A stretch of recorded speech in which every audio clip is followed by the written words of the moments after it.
తెలియజేస్తున్నాము అండి. ప్రభునందు ప్రియమైన వారలారా, ఈ యొక్క సమయం వేళ దేవుని యొక్క వాక్య భాగంలో నుంచి మనము మరొక వ్యక్తి గురించి ధ్యానించుకుందాము అండి. చెరకు ముందు చిరకాలంలో ఉన్న ప్రవక్త ఎవరు అంటే ఇర్మియా ప్రవక్త అండి. బబులోను చెరకు ముందు దేవుడు ఇర్మియా ప్రవక్తను నిలబెట్టుకొని ఇశ్రాయేలు ప్రజల పక్షాన, యూదా వారి పక్షాన అనేక సంగతులను హెచ్చరిస్తూ మాట్లాడడానికి అతన్ని దేవుడు నియమించాడు. అయితే ప్రజలు లోబడినలోక ఉండడం వలన వారి అవిధేయతను బట్టి వారు చెరకు అప్పగింపబడ్డారు. బబులోను చెరకు, అదే విధంగా యూదా వారు అప్పగించబడ్డారు.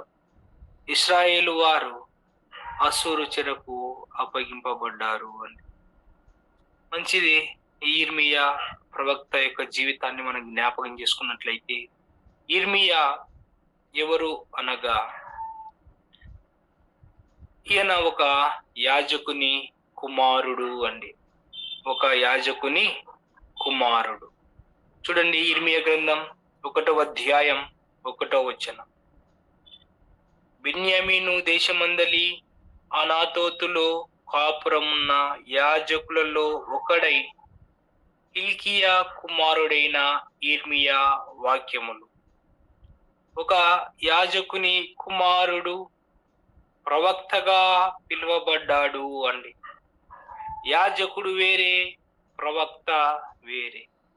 యాజకుడు ప్రజల పక్షాన ఉండి దేవునికి విన్నపించేవాడు. అయితే ప్రవక్త దేవుని పక్షాన ఉండి ప్రజలకు ప్రవచనాలను చెప్పేవాడు అని మనము గమనించవచ్చు అండి. అయితే ఇతని తండ్రి హిల్కీయాగా మనకు కనబడుతూ ఉన్నాడు. అతడు ఒక యాజకుడు. వీరు అనాతోతులో కాపురం ఉండి జీవిస్తూ ఉండగా దేవాది దేవుడు ఇర్మియాకు ప్రత్యక్షమై అతన్ని తన పనికి పిలుచుకుంటూ ఉన్నాడు అండి. 2వ వచనం చూసినట్లయితే, ఆమోను కుమారుడైన యోషియా యూదాకు రాజు అయి ఉండగా అతని ఏలుబడి 13వ సంవత్సరమున యెహోవాకు ఇర్మియాకు ప్రత్యక్షమయ్యాను. చూడండి, అది చిన్న వయసులోనే దేవుడు తన ప్రత్యక్షతను ఇతనికి కనపరిచినట్లుగా మనం చూస్తా ఉన్నాం. దేవుడు తన ప్రత్యక్షతను బయలుపరిచాడు, దర్శనమిస్తూ ఉన్నాడు. దేవుడు మాట్లాడుతూ ఉండగా ఇర్మియా ఆ చిన్నతనంలో ఏమంటున్నాడు అంటే, చూడండి 6వ వచనం గమనించినట్లయితే, అందుకు అయ్యో ప్రభువాగు యెహోవా, చిత్తగించుము, నేను బాలుడనే, మాట్లాడటకు నాకు శక్తి చాలేదని నేను అనగా, చూడండి, యెహోవా నాకిలాగు సెలవిచ్చాను, నేను బాలుడు అనవద్దు, నేను నిన్ను పంపువారి అందరి యుద్ధకు నీవు పోవలెను, నీకు ఆజ్ఞాపించిన సంగతులన్నీ చెప్పవలెను. దేవుడు చిన్నతనంలోనే ఇర్మియాను పిలుచుకున్నాడు అండి. పిలిచినప్పుడు ఇర్మియా, ప్రభువా నేను చిన్నవాడను, అయ్యో నేను చెప్తే ఎవరింటారు ప్రభువా, అయ్యో నేను ఏ విధంగా వారికి చెప్పగలను అని అన్నప్పుడు ప్రభువు ఆ ఇర్మియా ప్రవక్తను బలపరుస్తూ ఉన్నాడు అండి. నువ్వు బాలుడు అనవద్దు, నేను పంపే ప్రతి చోటుకు వెళ్ళు, నేను నీకు ఏ సంగతులనైతే ఆజ్ఞాపిస్తానో ఆ సంగతులని వారికి ధైర్యంగా చెప్పు అని దేవుడు బలపరుస్తూ ఉన్నాడు అండి. 17వ వచనం గమనించినట్లయితే, 1వ అధ్యాయం 17వ వచనం చూడండి. కాబట్టి నువ్వు నడుము కట్టుకొని నిలువబడి నేను నీకు ఆజ్ఞాపించినదంతయు వారికి ప్రకటించుము, భయపడకుము, లేదా నేను వారి ఎదుట నీకు భయము పుట్టింతును. నువ్వు భయపడితే నీకు భయం వస్తుంది, నీకు భయం పుట్టిస్తాను. నువ్వు భయపడకుండా ధైర్యంగా ఉండి ప్రకటించు. ఎవరి ముందర ప్రకటించాలి ఇర్మియా ప్రవక్త? చూడండి, మామూలుగా ప్రజల వద్ద కాదు, సంఘాలలో కాదు, చర్చిలలో కాదు, సభలలో కాదు, అందరూ వచ్చి కూర్చొని ఉన్నప్పుడు బోధించడం కాదు. చూడండి 18వ వచనం గమనించినట్లయితే, యూదా రాజుల యొద్దకు గాని, ప్రధానుల యొద్దకు గాని, యాజకుల యొద్దకు గాని, దేశ నివాసుల యొద్దకు గాని, ఈ దేశమంతటిలో నీవెక్కడికి పోయినాను ప్రాకారం గల పట్టణముగాను, ఇనుప స్తంభముగాను, ఇత్తడి గోడలుగాను నీవు ఉండునట్లు ఈ దినమున నిన్ను నియమించి ఉన్నాను. వారు నీతో యుద్ధం చేతురు గాని నిన్ను విడిపించుటకు నేను నీకు తోడై ఉన్నందున వారు నీ పైన విజయము పొందజాలరు. ఇదే యెహోవా.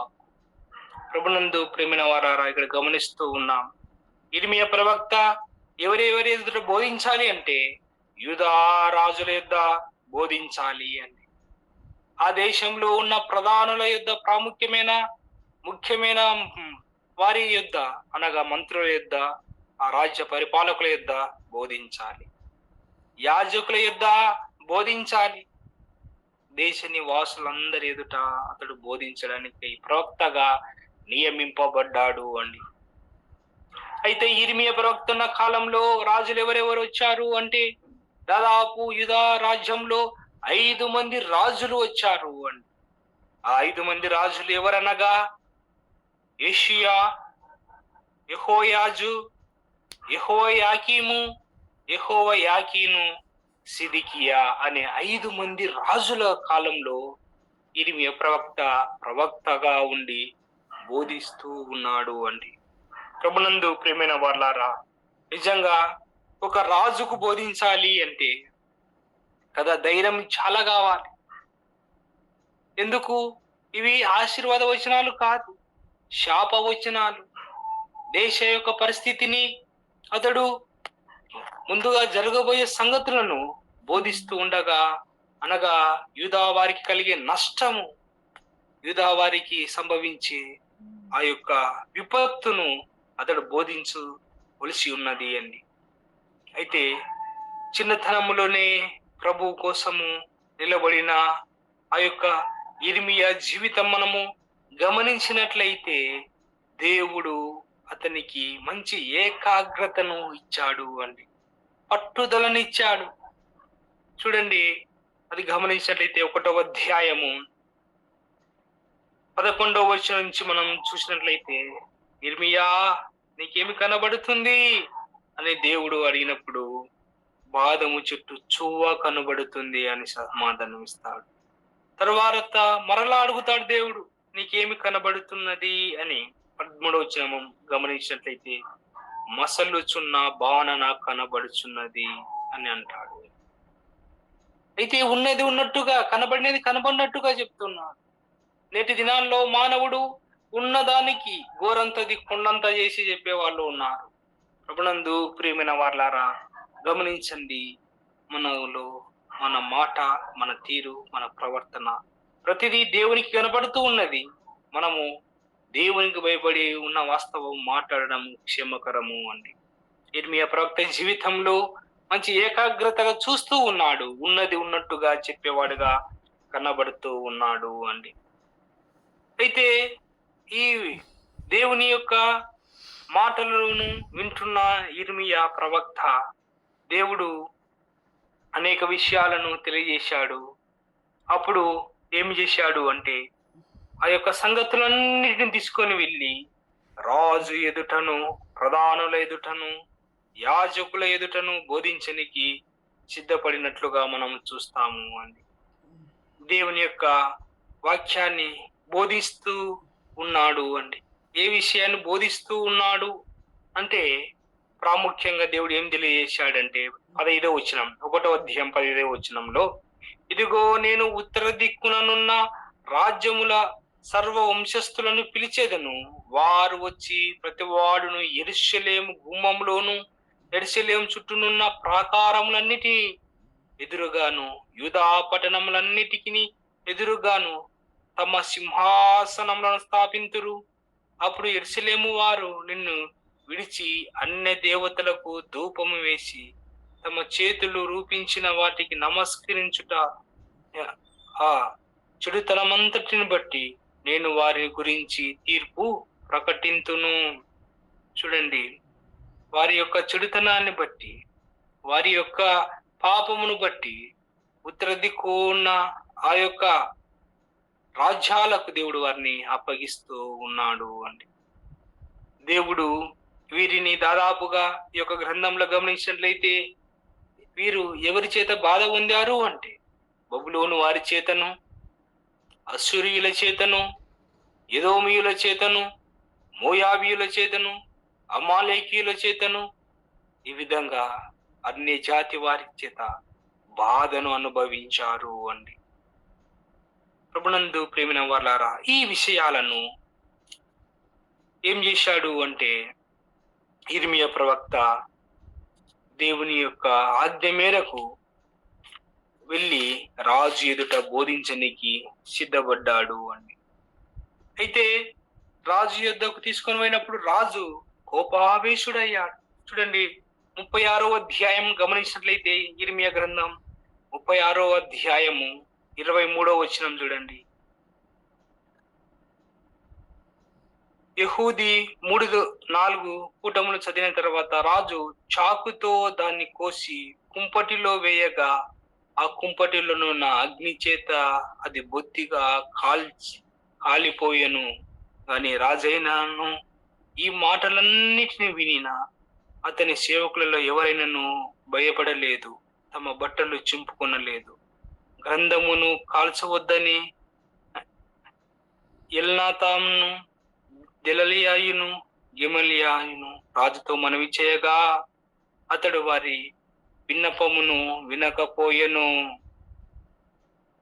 ప్రభునందు ప్రేమైన వారలారా, మనం ఇక్కడ చూస్తా ఉన్నాం, దేవుడు యిర్మీయా ప్రవక్తను ప్రేరేపించి తాను చెప్పిన మాటలన్నిటినీ రాజు యొద్దకు పంపాడు.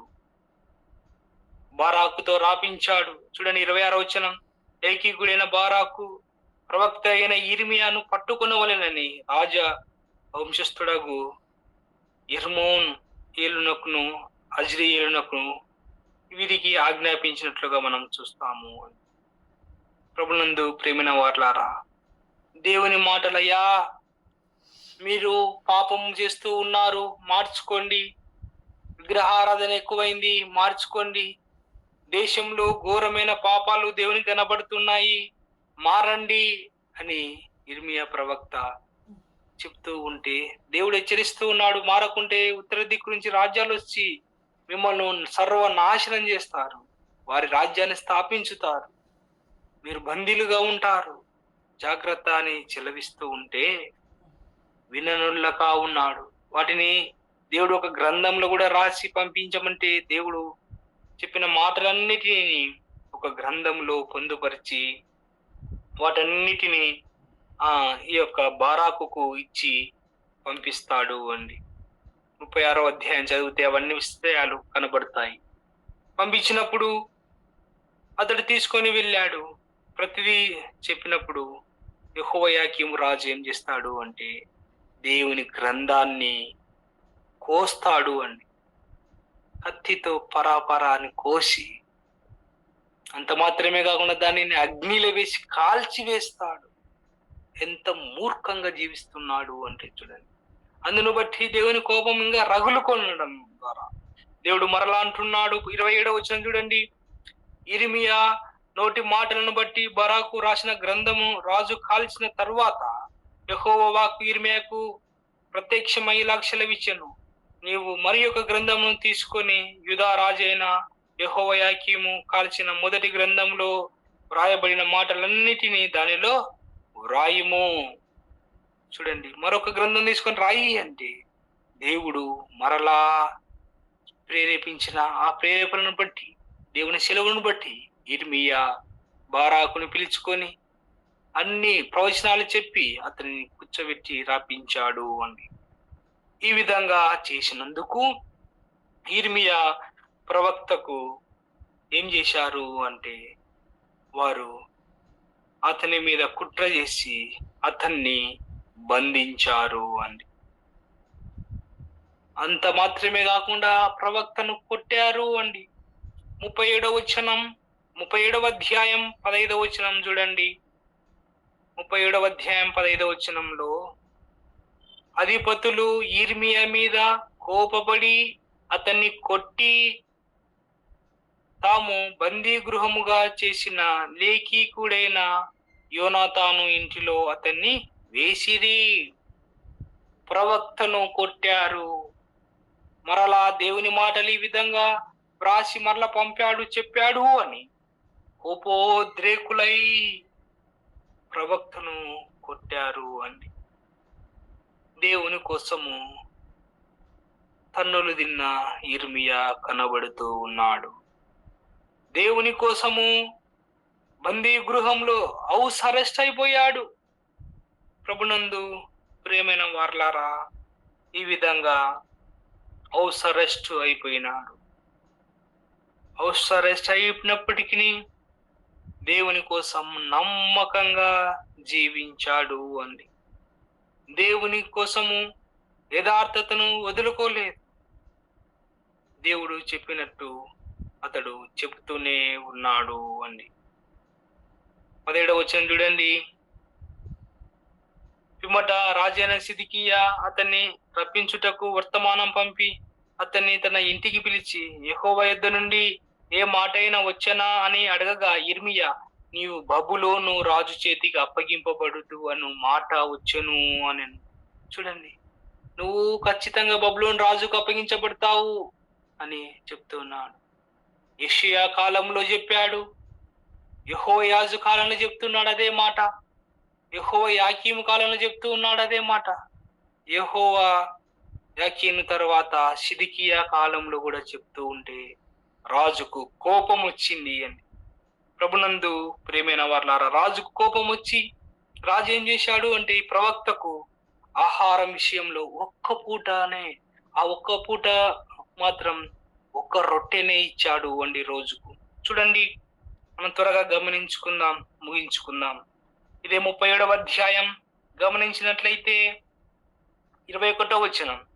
కాబట్టి రాజైన సిద్కియా సెలవీయగా బంటులు బందీ గృహశాలలో యిర్మీయాను వేసి పట్టణంలో రొట్టెలున్నంత వరకు రొట్టెలు కాల్చిన వారి వీధులలో నుండి అనుదినము ఒక్క రొట్టె అతనికి ఇచ్చుచూ వచ్చిరి. ప్రభునందు ప్రేమైన వారలారా, చెరసాలలో ఉన్నాడు, బందీ గృహంలో ఉన్న ఈ యిర్మీయా రోజుకు ఒక్క రొట్టెనే అండి ఆహారం. 3 పూట్ల తినే ఆహారము లేదు. సరే, ఒక పూటన సమృద్ధిగా తింటున్నాడంటే అది కూడా లేదు. ఒక్క రొట్టె ఆహారంతో ప్రభు కోసం జీవించిన యిర్మీయా ప్రవక్త తన నమ్మకాన్ని బట్టి దేవుడు అతన్ని కాపాడుతూనే వచ్చాడు అండి. అంత మాత్రమే కాకుండా ఇతడు తన యథార్థతను వదలలేదు. దేవుడు చెప్పిన మాటలను బోధిస్తూనే ఉన్నాడు. మాటికి బోధిస్తూ ఉండగా అయితే వారు ఏం చేశారంటే అతనికి మరణం వచ్చేటట్టుగా చేశారు అని, మరణం సమీపించేటట్టుగా చేశారు, ప్రాణాపాయాన్ని తీసుకొచ్చారు. ప్రభునందు ప్రేమైన వారలారా, ఇదే 38వ అధ్యాయం 5వ వచనంలోను అదేవిధంగా 16వ వచనం గమనిస్తే మనకు కనబడతారు, ప్రాణాపాయానికి గురయ్యాడు. అంత మాత్రమే కాకుండా యిర్మీయా ప్రవక్తను చెరసాల బందీ గృహంలోనే కాకుండా ఇంకా ఎక్కడ బంధిస్తున్నారంటే కఠినంగా. చూడండి, 6వ వచనం, 38వ అధ్యాయం 6వ వచనంలో వారు యిర్మీయాను పట్టుకొని కారాగృహంలోనున్న రాజ కుమారుడగు మల్కీయా గోతిలోనికి దింపిరి. అందులోనికి యిర్మీయాను తాళ్లతో దింపినప్పుడు ఆ గోతిలో నీళ్లు లేవు, బురద మాత్రమే ఉండెను. ఆ బురదలో యిర్మీయా దిగబడెను. చూడండి అయ్యా, దేవుని కోసము శ్రమ అనుభవిస్తున్న యిర్మీయా తన చెరసాల ఎక్కడ ఉన్నది అంటే గోతిలో ఉంది అండి, అనగా బావిలో బంధించబడిన యిర్మీయా. తాళ్లతో బంధించబడ్డారు. ఆ బావిలో నీళ్లు లేవు, బురద ఉందండి. ఎప్పుడైనా బురద ఉన్న చోట గమనించారా అండి? కొంచెంసేపు నిలబడండి, అక్కడ దోమలు ఎక్కువగా ఉంటాయి, కరుస్తాయి. దోమలు కరిస్తే ఏమొస్తుంది? మానవునికి అస్వస్థత వస్తుంది కదా. ఒక్క రొట్టెతో తిని అతడు బలంగా ఉన్నాడా? బలహీనంగా ఉన్నాడు? బలహీనంగా ఉంటాడు. రోగం త్వరగా వస్తుందంటే త్వరగా వస్తుంది రోగము. కారణం శరీరంలో శారీరక, మానసిక నిరోధక శక్తి ఏమైతుందంటే తగ్గుతా ఉంటాది. కాబట్టి రోగాలకు గురవుతూ ఉన్నాడు. అయ్యా మా దేవుని కోసము ఇంత శ్రమలను అనుభవిస్తూనే గోతిలోనే ఉంటూ తన నమ్మకత్వాన్ని వదులుకోలేదు అంటే. ప్రభునందు ప్రేమైన వార్లారా, ప్రభువు కోసం నమ్మకాన్ని అతడు జీవించి ప్రభువును మహిమపరిచాడు. ప్రభు కోసము జీవించి ఆ విధంగా తన జీవితంలో అనేక విషయాలను బోధించాడు. రాజుల ఎదుట బోధించాడు, అధిపతుల ఎదుట బోధించాడు, అదే విధంగా యాజకుల ఎదుట బోధించాడు. ప్రభునందు ప్రేమిన వాళ్ళారా, అయితే అతని నమ్మకాన్ని బట్టి అతన్ని విడుదల చేశారు అండి. 40వ అధ్యాయం వచ్చేదాకల్లా 4వ వచనంలో అతని చేతి సంఖ్యలను తీసేశారు. అతని జీవిత దినాల్లో అతడు ఆ ఖైదీగా ఉన్న దినాలను లెక్కించుకొని అతన్ని పంపించే విషయంలో 5వ వచనం గమనించినట్లయితే చివరి 2 లైన్లలో, మరియు రాజదేహ సంరక్షకుల అధిపతి అతనికి భత్యమును బహుమానం ఇచ్చి అతని సాగనంపగా చెరసాల నుంచి పంపుతూ ఉన్నారు అని. భత్యము, బహుమానాలు ఎందుకు ఇస్తున్నారు అంటే గమనించవచ్చు. ఎప్పుడైనా ఒక ఖైదీ జైలు నుంచి రిలీజ్ అవుతున్నప్పుడు అతనికి కొంత సొమ్ము ఇచ్చి పంపిస్తారు అండి. ఎందుకు అంటే అక్కడ కారాగృహంలో ఉన్నప్పుడు అతనితో పని చేపించుకుంటారు. అక్కడ కఠినమైన పనులు చేపిస్తారు. జైల్లో ఊకే ఉంచారు. 3 పూట్ల భోజనం పెట్టి ఉంచుతా అనుకున్నారేమో. అయ్యా మా జైలు అంటే ఆషామాషి కాదు. మామూలుగా మీకు ఆ శిక్ష పడేంత వరకు మాత్రమే కోటు చుట్టూ తిప్పుతారు. శిక్ష పడిన తర్వాత తీసుకుపోయి పనులు చేపిస్తారు, కఠినమైన పనులు చేపిస్తారు. బహుశా ఇర్మియాను కూడా కఠినమైన పనులు చేపించారేమో. అందుకే రిలీజ్ అవుతున్నప్పుడు బహుమానాలు అతనికి భత్యం ఇచ్చి పంపుతున్నారు. ఆ కాలంలో డబ్బులు ఇచ్చే ద్రవ్యం లేదు కాబట్టి భత్యాలు వస్తు రూపంలో ఇచ్చేవారు. ప్రభు కోసం ఇన్ని ఓర్చుకున్న ఇర్మియా తను చెప్పిన వాగ్దానాలు, తను చెప్పిన ప్రవచనాలన్నీ నెరవేరాయి. రావలసిన తీర్పు వచ్చింది, వీరందరూ పట్టబడ్డారు. కాబట్టి ప్రభు మనకు ఏది ప్రేరేపిస్తే, దేవుడు ఏది చెప్పమని చెప్తే ధైర్యంగా దేవుని ఎదుట నిలబడి చెప్పుదాము. విని మారిన వారు దేవుని చేత ఆశీర్వాదం పొందుతారు. వినకుండా అటనే పాపంలో జీవిస్తూ ఉంటే నష్టపోతారు. ప్రభునందు ప్రేమిన వార్లారా, ఉదయకాలం ఇలా ఇర్మియా ప్రవక్త జీవితాన్ని మనము చూశాము.